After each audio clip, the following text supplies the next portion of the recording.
السلام عليكم ورحمة الله. اهلا بيكم في اكلة ماما.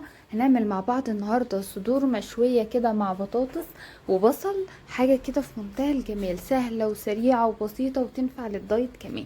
هجهز بقى معايا لتتبيلة الفراخ المشوية، معايا بصل، معايا طماطم، معايا فلفل اخضر وفلفل احمر، ومعايا خل، ومعايا عصير ليمون. والتوابل بتاعتي عبارة عن ملح وفلفل وسبع بهارات وتوابل فراخ وكمون وسكر علشان يدي كده طراوة للفراخ، وطبعا الملح. كل بقى الكلام الجميل ده هضربه كده ضربة محترمة جدا في الكبة. انا عاوزة كل حاجة معايا ناعمة، مش عايزة تكتلات خالص، لان لو الحاجة التتبيلة فيها تكتلات هتتحرق على الفراخ ومش هتكون لطيفة. وزودت كمان فصين من الثوم المفرومين. ودي بقى التتبيلة بتاعتي. انا ما استخدمتش زبادي ولا حاجة، بس بجد كانت طرية وحلوة جدا. السكر والخل بيخلوا الفراخ طرية وجوسي كده ومش بتنشف خالص. هنا بقى معايا كده صدرين من الفراخ، انا سبتهم سلام من فوق ومن تحت، بس شرحتهم عشان الشكل العام بتاعهم كده يبقى شكله لذيذ، وشرحتهم طبعا عشان التتبيلة تدخل جواهم.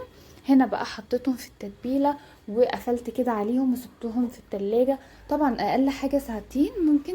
يعني لو سبتهم ليلة كاملة طبعا يكون افضل وهديك نتائج حلوة جدا. معايا بقى بطاطس ومعايا بصل، قطعتهم ترانشات وحطيت عليهم باقي التتبيلة كده، قلبتهم في باقي التتبيلة عشان ياخدوا من نفس الطعم تتبيلة الفراخ، وحطيت الفراخ فوقيهم. وهنا بقى كده غطيتهم بورق الزبدة وورق الفويل، وادخلهم بقى الفرن يستووا.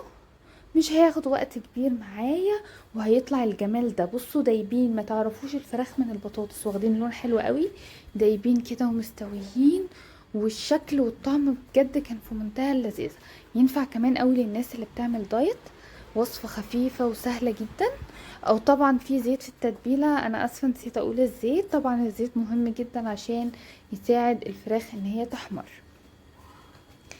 وده بقى الشكل النهائي ليها بعد ما استوت واتغرفت كده مع رز بالشعرية. يا جماعة طعمها خطير، اتمنى تجربوها، واتمنى لو ما اشتركتوش في القناة يا ريت تشتركوا وتفعلوا زر الجرس وتعملوا لنا لايك. سلام.